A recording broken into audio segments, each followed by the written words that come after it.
Hello my friends, I thought it's time to test ReelSteady. This is my setup which I will use to fly.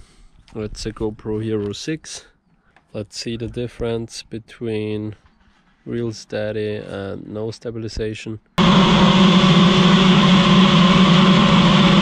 I guess no one is using it for freestyle or something, or I will not use it for freestyle sessions because it will look crappy, and I want my freestyle sessions unstabilized to see how smooth I'm really flying.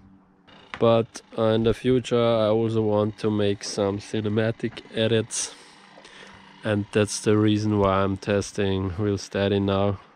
Let's see you in the air.